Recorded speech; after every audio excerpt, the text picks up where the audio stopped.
Finally, someone broke Usain Bolt's record, but not the one you think. For years, Bolt's times have stood untouched, almost like a limit placed on human speed itself. The numbers 9.58 and 19.19 aren't just records. They feel like boundaries no one can cross. Besides them, in 2004, Bolt set an under-20 record where he ran 200 meters in 19.93 seconds. This record has also stood for over 22 years. Last week, a new name entered the conversation: Gout Gout, just 18 years old, stepping onto the track with the kind of speed that instantly grabs attention. When he clocked 19.67 seconds in the 200 meters, people didn't just notice, it sparked a reaction across the entire sprinting world. Gout Gout had just shattered Usain Bolt's under-20 record. Though he didn't break the legendary records of 19.19 and 9.58 seconds, this is an extraordinary milestone. Gout's performance tells us something important. At the same age, Bolt was not this fast. Bolt ran 19.93 at 18. Gout ran 19.67. That single fact changes the entire conversation. It doesn't mean the record is gone, but it means someone is developing at a pace we haven't seen before. Now the real question begins to take shape. Can Gout Gout actually break Bolt's records? Not just approach them, not just get close, but truly surpass them? To answer that, we need to understand how big the gap really is. The difference between 19.67 and 19.19 is 0.48 seconds, nearly half a second. At elite sprinting speeds, half a second translates to roughly 4 to 5 meters on the track. That is not a lean, that is a gap. And yet, Gout has something very few athletes have at this stage: time.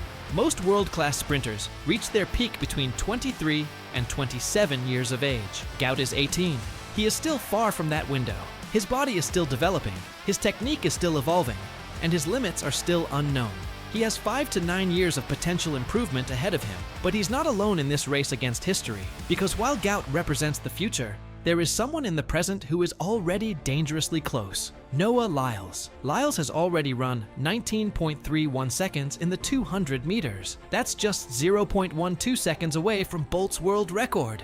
In sprinting terms, that's within striking distance. He's not a developing athlete. He's already at his peak, already tested on the biggest stages, already proven. So now the debate becomes clear. Who is the better candidate to break Bolt's record? Gout Gout, with his youth and long-term potential, or Noah Lyles, with his current form and immediate threat? One represents what could be. The other represents what already is. Lyles has medals. Lyles has beaten everyone in his generation, but he is 27. His window is closing. Gout has no medals, no big wins, but he has something Lyles will never have again: time. And both paths lead to the same question: how fast can a human really go?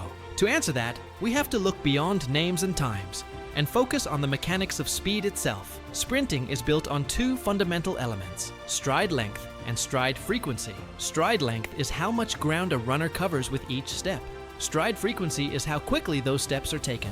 Every elite sprinter operates somewhere between these two extremes.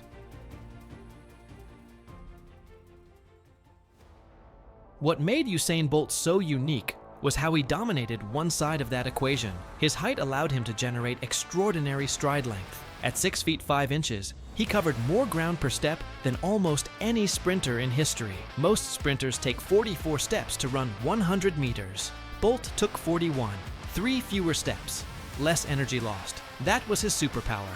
But there's always a trade-off. Longer strides typically come with slower turnover. Bolt's stride frequency was around 4.2 hertz. That means 4.2 steps per second. Compare that to a shorter sprinter like Su Bingtian, who turns over at 4.8 hertz. Bolt was good. Su was faster in frequency, but Su is 5'8". He takes 48 steps. The trade-off is brutal. Long stride means slow frequency. Fast frequency means short stride. No human has ever maximized both at the same time. Bolt came close. He did not break the law. Now imagine pushing that idea even further. Imagine an athlete with Bolt's height and stride length, but with significantly higher stride frequency. Someone who doesn't have to choose between the two, but instead maximizes both simultaneously. This is where the concept of the ideal human sprinter comes in. A theoretical athlete built with the perfect combination of biomechanics: tall enough to dominate stride length, explosive enough to maintain rapid turnover. Let me put numbers on it. Take a height of 6 feet 7 inches, stride length of 2.55 meters, then add a frequency of 4.8 hertz. That is Subingtian's turnover on a body taller than Bolt. According to sports biomechanics, such a combination could produce top speeds of 46 kilometers per hour.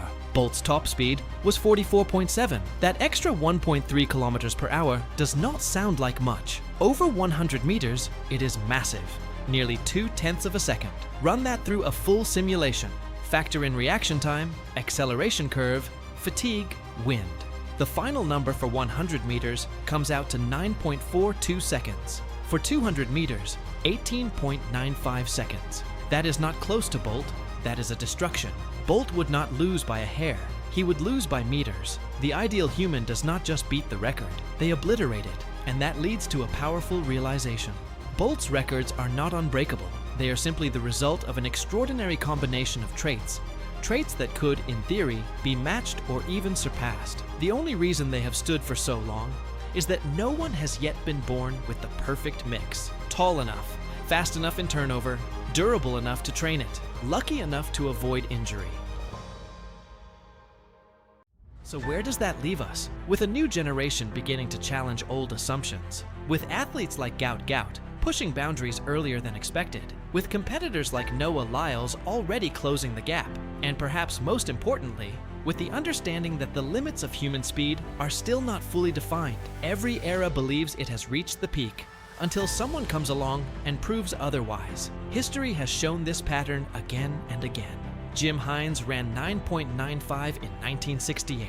People thought that was the limit. Then Calvin Smith ran 9.93. Then Carl Lewis ran 9.86. Then Donovan Bailey ran 9.84. Then Maurice Green ran 9.79. Then Asafa Powell ran 9.74. Then Usain Bolt ran 9.58. Each time, the old record looked untouchable. Each time, someone touched it. Records that once seemed permanent eventually fall. Not easily, not quickly, but inevitably. So maybe the question isn't whether Bolt's records can be broken. Maybe the real question is when and by whom. Will it be Gout Gout, the teenager rewriting expectations before even reaching his prime? He is already ahead of Bolt's age curve. If he improves at the same rate Bolt did, he hits 19.0 by age 22. That is not a prediction. That is a mathematical possibility. Will it be Lyles, the champion already knocking on history's door? He needs 0.12 seconds, 112 thousandths of a second. That is a better start, a better curve, a better wind. It is not impossible, it is just very, very hard. And his window is closing with every season. Or will it be someone else entirely? An athlete who hasn't yet stepped into the spotlight? A kid somewhere who is 12 years old right now and does not even know what he is capable of? Bolt's records are breakable. Tall body plus high stride frequency. That is the formula. Now we wait for the athlete.